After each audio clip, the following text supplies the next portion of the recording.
Ons skriflesing vanoggend kom uit Johannes 15 vers 1 tot 8 en ek het gekies vanoggend om die 2020 vertaling van die Bybel te gebruik as voorlesing. Ja, ons ken dit baie goed. Begin met hierdie woorde: Ek is die egte druiwestok en my Vader die landbouer. Elke loot aan my wat nie vrug dra nie, sny ek weg. Maar elke een wat vrug dra, snoei ek skoon, sodat dit meer vrug kan dra. Bly in my soos ek in julle. Net soos die loot nie uit sy eie vrug kan dra, as dit nie in die druiwestok bly nie, so julle ook nie, as julle nie in my bly nie. Ek is die druiwestok, julle die lote. Wie in my bly, ek bly in hom. Hy dra baie vrug. Wie in my bly en ek in hom, hy dra baie vrug, want sonder my kan julle niks doen nie. As iemand nie in my bly nie, word hy soos 'n loot buite uitgegooi en verdroog. Hulle maak dit bymekaar en gooi dit in die vuur en dit verbrand. As julle in my bly en my woorde in julle bly, vra dan net wat julle wil. Dit sal met julle gebeur. Hierdeur word my Vader verheerlik, dat julle baie vrug dra en my disippels kan wees.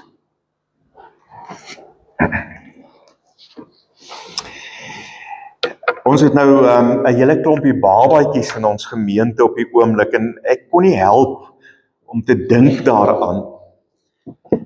Want as 'n ou jou lewensreis hier op aarde begin, dan is jy eintlik baie afhanklik van ander, nee.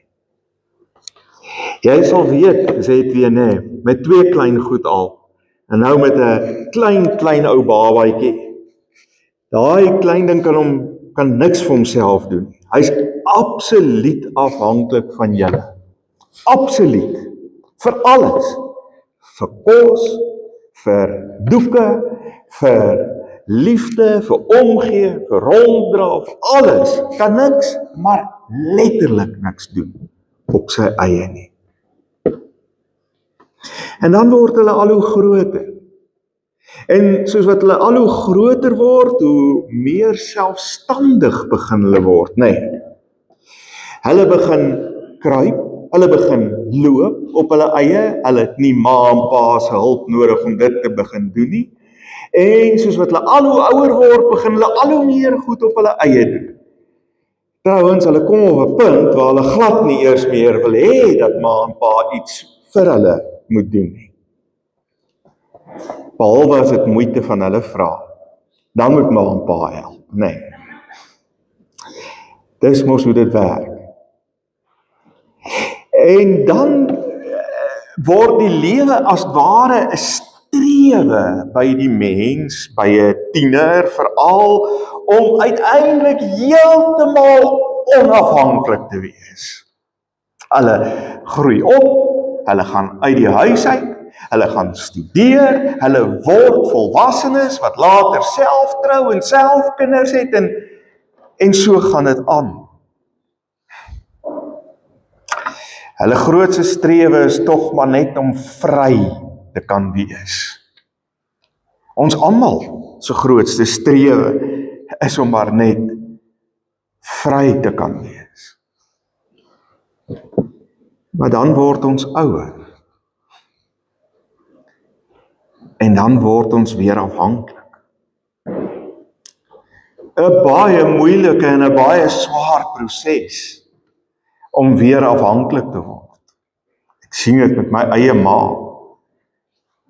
Sy wil so graag selfstandig wees.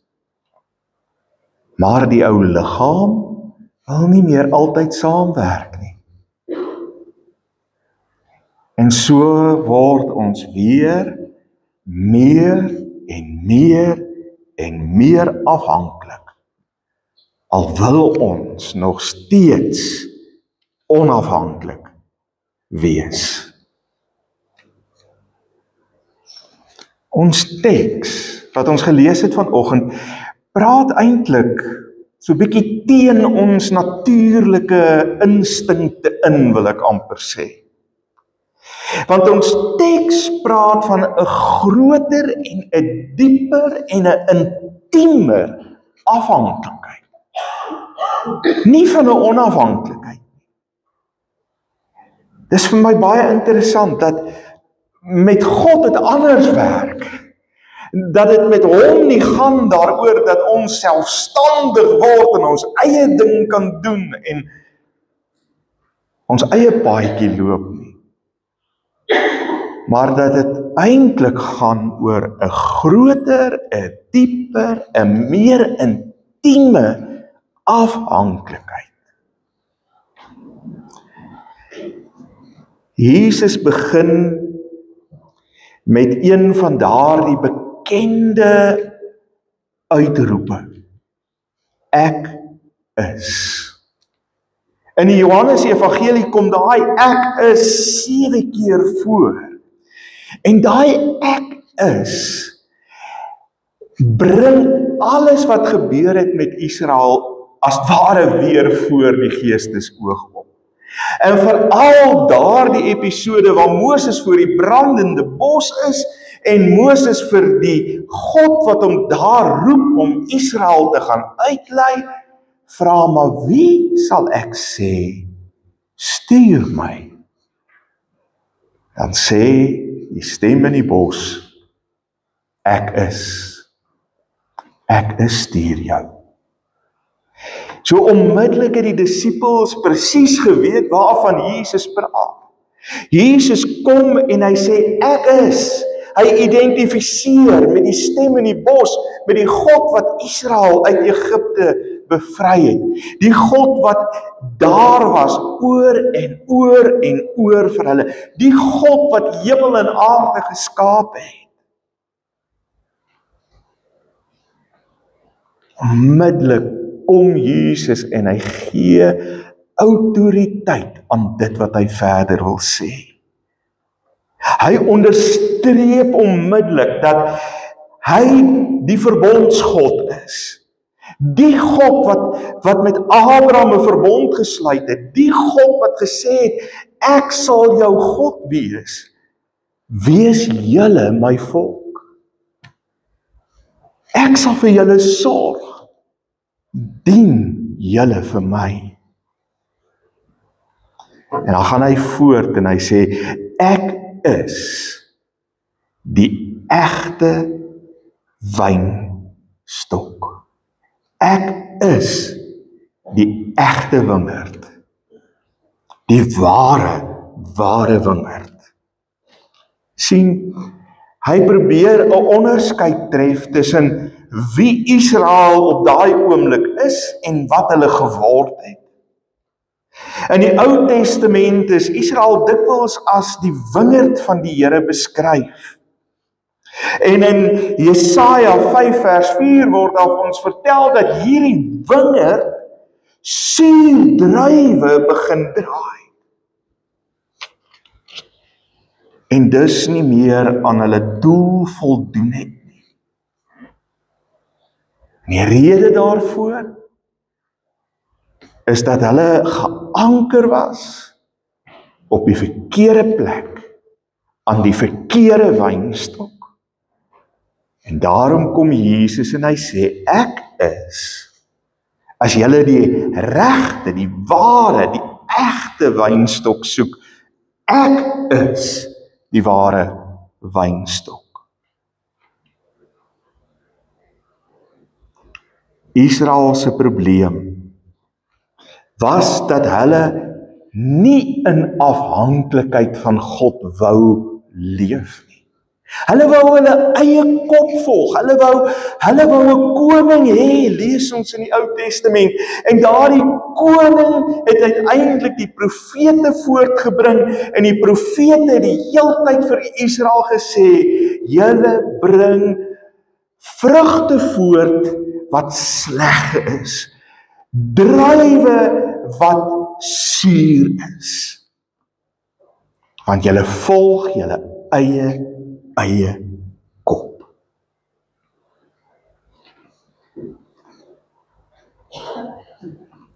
Ek wonder of enigiets al verander het in hierdie wêreld sedert daai tyd.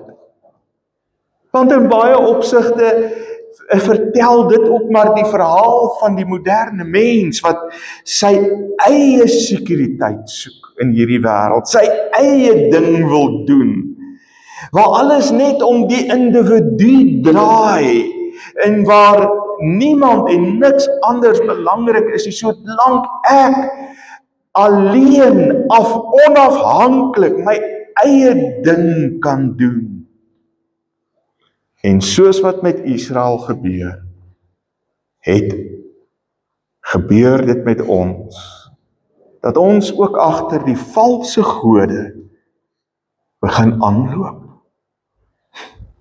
Die ironie is, ons strewe na onafhanklikheid bring ons uiteindelik maar net weer by afhanklikheid uit. 'n Afhanklikheid van die verkeerde goed, van die goed wat uiteindelik nie goeie vrugte voortbring nie.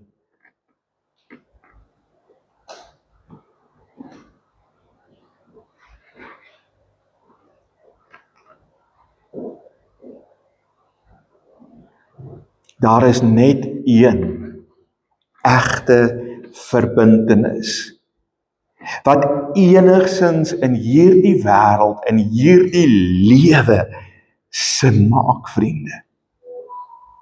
En wat saak maak. En daardie verbinding is om ingeplant te wees as 'n loot op die ware, die egte wingerd wat Jesus Christus is.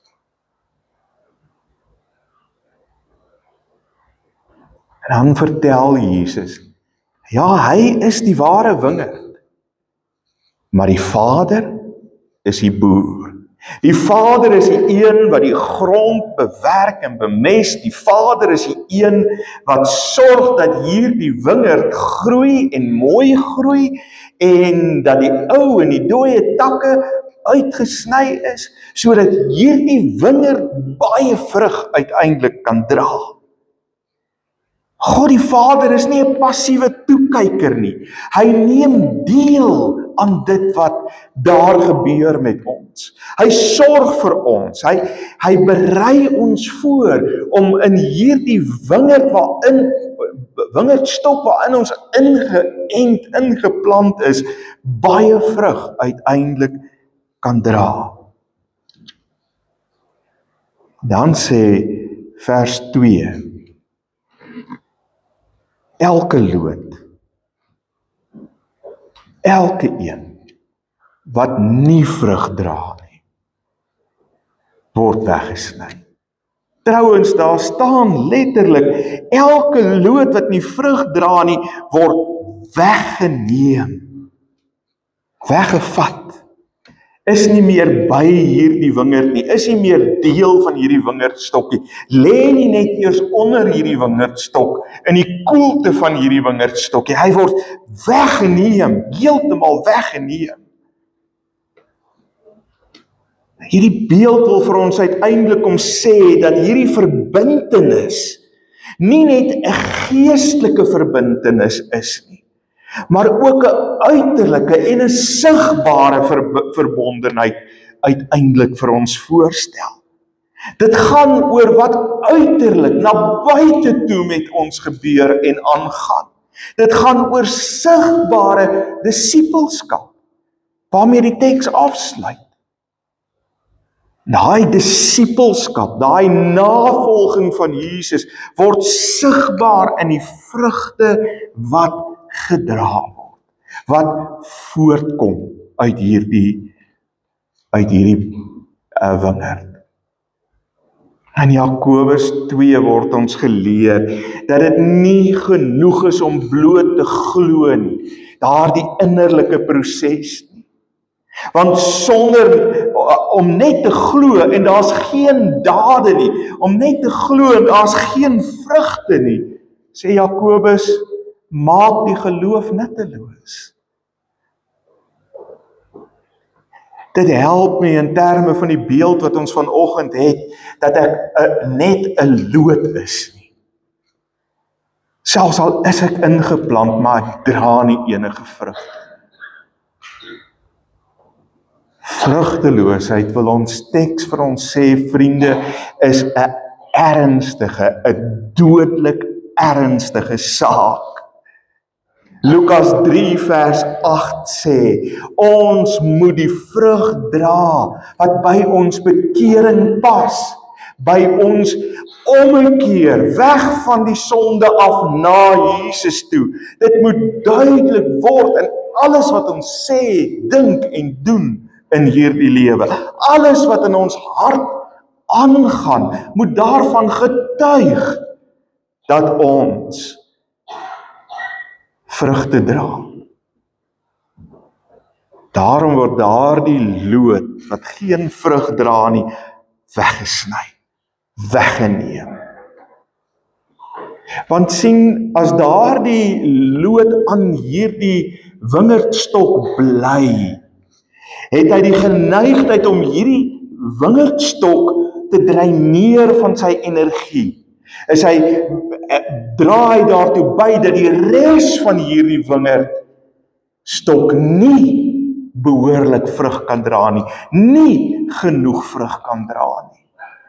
En daarom is dit nodig om partykeer hierdie dooie stokke uit te sny, om hierdie wingerd terug te sny, sodat hy baie en goeie en lekker vrugte kan dra wat bruikbaar is in hierdie wêreld.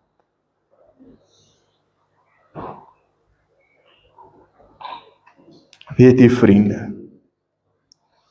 hierdie wegsny, nommer 1 van die dooie takke, dan nog meer van toepassing op ons, van dele van ons lote, is dikwels 'n baie pynlike en 'n baie onverstaanbare proses. Dit maak nie altyd sin waarom slegte goed met ons gebeur, waarom ons deur sekere krisisse in ons lewe moet gaan, wat die betekenis daarvan is nie en wat die uiteinde daarvan vir ons gaan beteken nie. As 'n pragtige teks, wat ook in die Ou Testament 'n paar keer, Esegiel en Jesaja genoem word. Die een waaraan ek dink is 1 Petrus 1 vers 7 wat sê, goud moet in vuur gelouter word, sodat die onsuiverhede van hierdie goud verwyder kan word. En die glans van hierdie goud helder en duidelik en suiwer kan wees en gesien kan word. En nes die vuur brand en sleg is baie keer vir hierdie goud om skoon te word, so is die snoei van die wingerd sleg. Partykeer is dit so sleg soos wat ek iewers gelees het van 'n vrou wat vir David Wilkerson gesê het, Dominee, ek het by die punt, by die plek gekom waar ek voel ek het die reg om op te gee.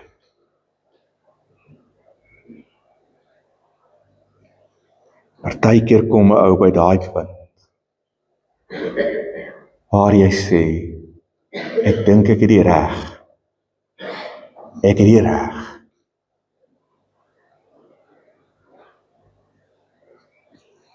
om op te gee.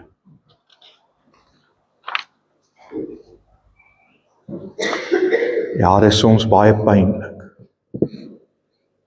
Maar weet julle wat, hierdie snoeiproses is onontbeerlik.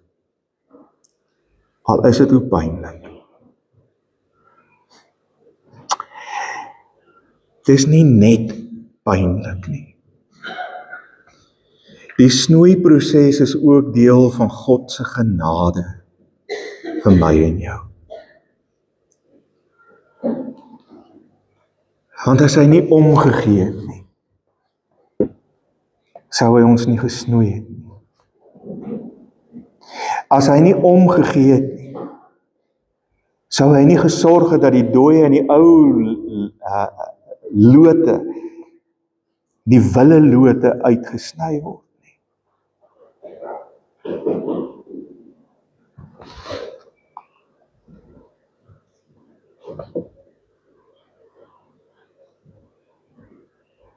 En ek hoop, wanneer dit gebeur in ons lewens, dat dit ons uiteindelik nader aan die Here sal bring, wat groter vrug sal dra. Mooier vrugte sal dra. Die teks praat van dit lei ook tot reinheid. Reinheid. Bedoelende dat al die onsuiverhede uitgehaal is.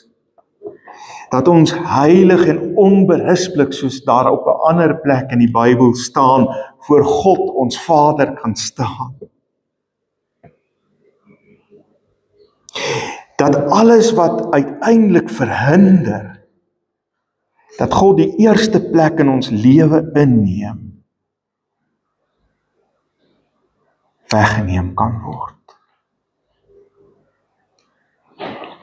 En vriende, hierdie reinheid, hierdie snoeiproses, is nie 'n selfverbeteringsproses nie.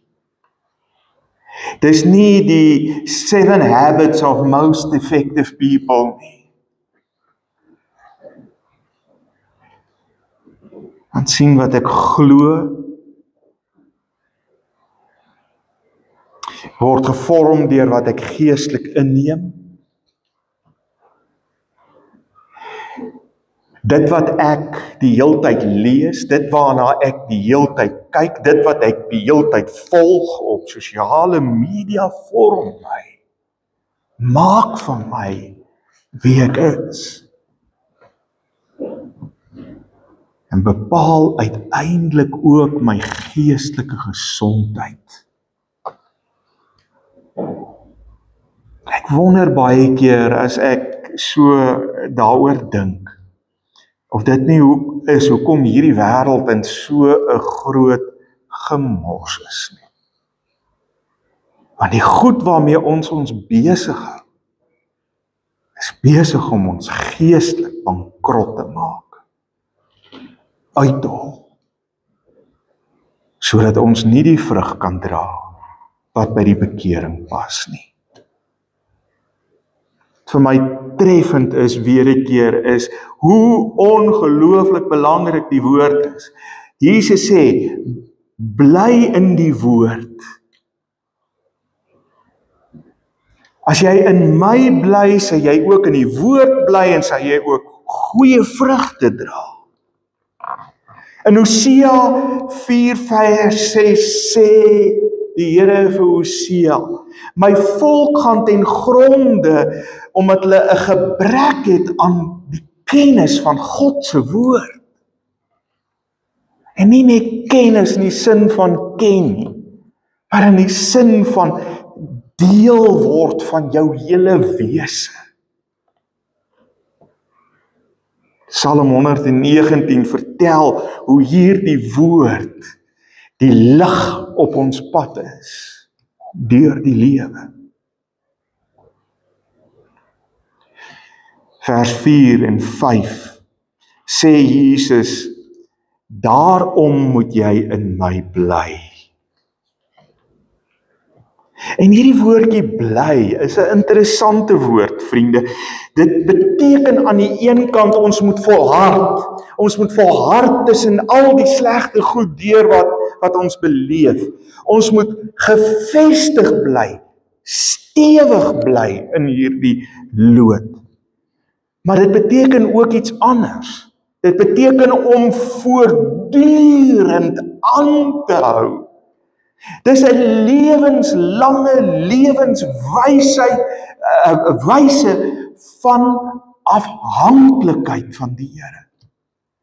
Dis 'n keuse wat ek elke liewe oggend van my lewe neem, is om te sê ek gaan in die wingerd bly. Al word daar dele van my uitgesny sodat ek groter vrug kan dra. En dan sê die teks vir ons, sonder Jesus, sonder die Vader wat vir ons sorg, sonder die Gees wat ons voed, is ons niks. Nie min nie, ons is niks.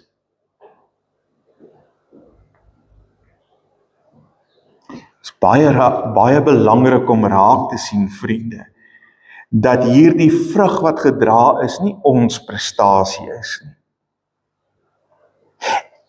Dit help nie dat ek en jy harder werk en harder probeer om hierdie vrugte in ons lewens voor te bring.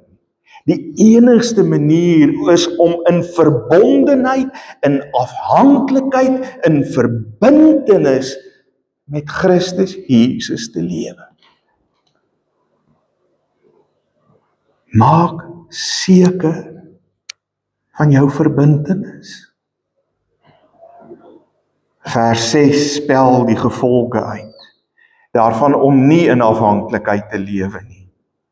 Hy tak word afgesny, hy word weggeneem, hy verdroog en hy word verbrand. 'n beeld wat vir ons verduidelik en uitbeeld dat wanneer ons nie in ons verbintenis met die Here bly nie, ons ook nie naby hom ooit sal wees nie. Sonder Jesus kan ons niks. Bly in my en hy sal in ons bly, sodat ons baie vrug kan dra. Vers 7 sê, bly in Christus en mag Christus se woorde in ons bly. Hy woorde is die sap wat vir ons krag gee. Het gaan nie oor my begeertes nie. My begeertes het geen waarde nie. En as ek so in Christus bly en Christus se woorde in my bly, sê die teks, kan ek enige iets van God vra. Enige iets. Want sien, ek sal dan presies weet wat God se wil vir my lewe is en sal elke gebed nie 'n gebed oor my en my behoeftes wees nie, maar oor dit wat God deur my in hierdie wêreld wil bereik. Dit wat God wil doen met die vrug wat ek wil dra in hierdie lewe.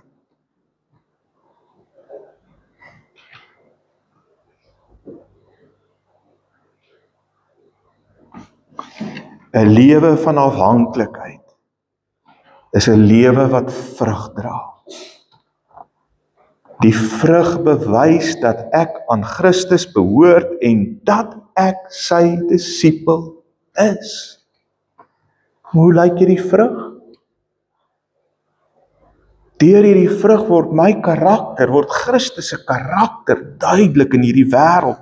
Dink maar net aan Galasiërs 5. Vriendelikheid, liefde, geduld, noem dit op. Gehoorsaamheid, volharding, getuienis. Nou dis interessant, vriende, die woordjie getuienis in die Bybel is die woordjie maturia, wat ook vertaal word met martelaar. ons getuienis in hierdie wêreld kom deur ons lyding ook duidelik sigbaar vir almal om te sien. Takkies wat dood is, die willelote word uitgesny. Jou lyding is jou getuienis. Matteus 5 vers 3. Daarmee sluit ek af. Geseënd is die wat weet hoe afhanklik hulle van God is. Want aan hulle behoort die koninkryk van die hemel. Amen. Ek vra dat ons die tafel in gereedheid bring en dat ons gereed maak dan ook vir die heilige